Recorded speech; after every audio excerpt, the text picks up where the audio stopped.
नमस्कार दोस्तों, target with PS Parihar channel में आपका स्वागत है। आइए शुरू करते हैं और देख लेते हैं कि आज के समाचार पत्रों में विद्यार्थी जीवन से संबंधित कौन कौन सी सूचनाएं हैं। खबर की शुरुआत करेंगे प्रयागराज में होने वाली युवा संसद एवं महापंचायत से, जिसके बारे में मैंने पहले भी आप लोगों से बताया था कि 24 तारीख को आज पत्थर गिरजाघर पर लगभग 12 बजे विद्यार्थी विभिन्न तरीके की समस्याओं को लेकर के आज परिचर्चा करेंगे। देखिए यहाँ पर लिखा भी है, केंद्र व प्रदेश सरकार के विभागों में लंबित रिक्त पदों को तत्काल भरने एवं छात्र संघ चुनाव बहाली कराने के लिए तो सभी छात्र आज पहुंच सकते हैं। याद रखें, आज 24 तारीख है और आज ही सभी छात्रों को पत्थर गिरजाघर के पास जो धरना स्थल है वहां पर पहुंचना है। मैं शशांक शेखर सिंह पुष्कर, राष्ट्रीय अध्यक्ष राष्ट्रवादी युवा अधिकार मंच। जैसा कि आप सभी लोग जानते हैं, मंच के द्वारा आयोजित युवा संसद एवं महापंचायत कार्यक्रम में प्रतियोगी छात्रों, बेरोजगारों, नौजवानों के बुनियादी सवालों एवं समाधान के लिए युवा पंचायत का कार्यक्रम रखा गया है। आपसे अनुरोध है कि अधिक से अधिक संख्या में विभिन्न प्रतियोगी परीक्षाओं के जो छात्र हैं, नौजवान हैं, बेरोजगार हैं, अधिक से अधिक संख्या में पहुंचकर अपनी आवाज को बुलंद करें और जिम्मेदार तक अपनी आवाज को पहुंचाने में मंच का सहयोग करें। धन्यवाद। और अगली सूचना है, कोऑपरेटिव बैंकों में 25,000 पदों पर बम्पर भर्ती आए या ना आए, रोज समाचार पत्रों के माध्यम से भर्तियां आ रही हैं। कल भी ये बताया गया था, कल के समाचार पत्रों में, कि राज्य कर विभाग में लिपिक संवर्ग में भर्ती की तैयारी है और कल लगभग सभी समाचार पत्रों में इसके बारे में जानकारी दी गई थी कि रिक्त पदों का तैयार हो रहा ब्यौरा सभी जोन से एक सप्ताह में मांगी गई सूचना। तो वहीं पर आज के लगभग सभी समाचार पत्रों में कोऑपरेटिव संस्थाओं में, यहाँ पर लिखा सहकारिता संस्थाओं में 25,000 भर्ती की बात की गई है और जो पद हैं वो लिपिक, कैशियर, शाखा प्रबंधक के पद भरे जाएंगे। पैक्स पर भर्तियों के लिए तय हो रहे मानक। आपको पता होगा कि जब समाजवादी पार्टी की सरकार थी जिस समय 2016 में, तो कोऑपरेटिव बैंकों में ये भर्तियां आई थी। सचिव के पद थे, प्रबंधक के पद थे, उप प्रबंधक के पद थे, सहायक प्रबंधक के पद थे, बहुत सारे पदों पर भर्तियां हुई थी और किसी को पता नहीं चला था। भ्रष्टाचार बहुत ज़्यादा हुआ था। इसकी जाँच भी चल रही थी और इस जाँच की वजह से इस भर्ती पर रोक लगा दी गई थी और यही कारण था कि पिछले 6-7 साल से ये भर्तियां नहीं हुई हैं और अब इस भर्तियों के बहुत सारे जो पद हैं वो खाली हैं। अब इस भर्ती के जो विज्ञापन है वो निकलेंगे। लिखा है, प्रदेश के सहकारिता विभाग में 6 साल बाद विभिन्न पदों पर करीब 25,000 से ज़्यादा भर्तियां की जाएंगी। ये भर्तियां मुख्य रूप से बैंकिंग सेक्टर में लिपिक, कैशियर, कनिष्ठ शाखा प्रबंधक के अलावा चतुर्थ श्रेणी के पदों पर भी होंगी। इसमें से 5,000 पद सहकारिता क्षेत्र के बैंकों में और बाकी 20,000 प्रारंभिक कृषि ऋण समितियों में भरे जाएंगे।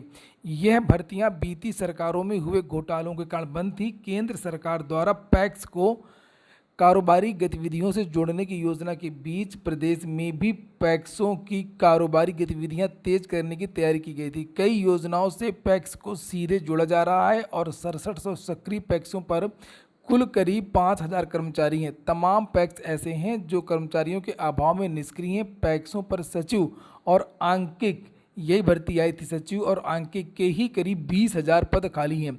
पैक्स के पदों पर भर्ती के मानक तय किए जा रहे हैं। तो भर्ती का जो मानक है, जो स्टैंडर्ड, वो तय किया जा रहा है कि क्या योग्यता रखी जाएगी, किस तरीके से भर्ती होगी और बहुत जल्दी आपको ये विज्ञापन भी देखने को आगे मिल सकते हैं। सूचनाएं अब उत्तर प्रदेश लोक सेवा आयोग की हैं। एपीओ प्री 2022 का परिणाम जारी कर दिया गया है। 1079 अभ्यर्थी सफल हुए हैं और यहाँ पर स्टेनोग्राफर ग्रेड सी और डी में स्किल टेस्ट जो एसएससी का है उसमें 2,209 अभ्यर्थी सफल हुए हैं। ये परिणाम भी घोषित किया गया है।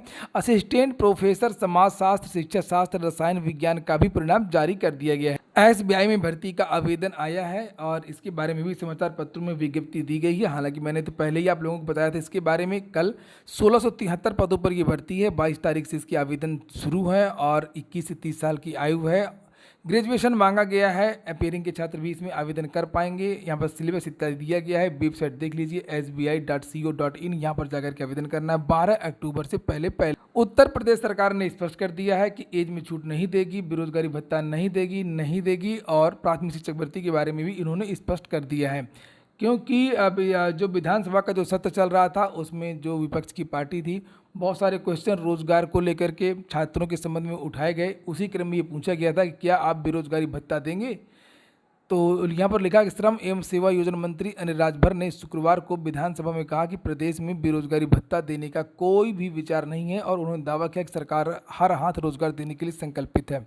और टीईटी पेपर लीक में धरपकड़ जारी है। टीईटी का पेपर लीक हो गया था, निरस्त हुई थी, दोबारा परीक्षा करवाई गई थी और आए दिन कोई न कोई जो गिरफ्तारी है वो अभी भी चल रही है। यूपीटीटी का पर्चा लीक कराने वाले गिरोह के एक और सदस्य हृदय कुमार को एसटीएफ ने शुक्रवार को पॉलिटेक्निक चौराहे के पास गिरफ्तार कर लिया।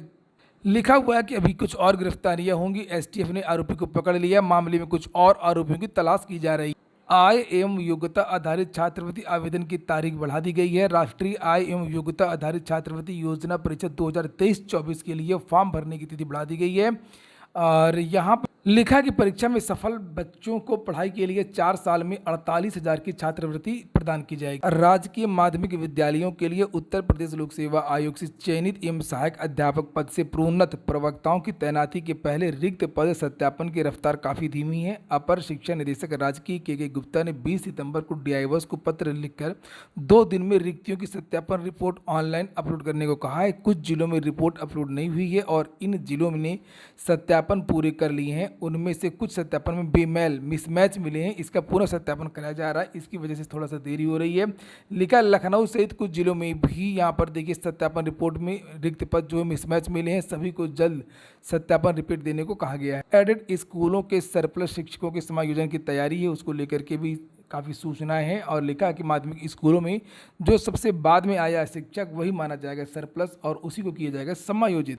इग्नू से अगर आप लोग कोई कोर्स करना चाहते हैं तो उसकी जो लास्ट डेट है वो बढ़ा दी गई है। 30 सितंबर तक आप लोग एडमिशन ले सकते हैं, पहले ये 22 तारीख थी। इलाहाबाद हाईकोर्ट ने उच्चतर शिक्षा सेवा आयोग को असिस्टेंट प्रोफेसर शारीरिक शिक्षा भर्ती परीक्षा के OMR सीट के मूल्यांकन में हुई त्रुटि को संशोधित करते हुए रिवाइज्ड रिजल्ट शीघ्र जारी करने का निर्देश दे दिया है।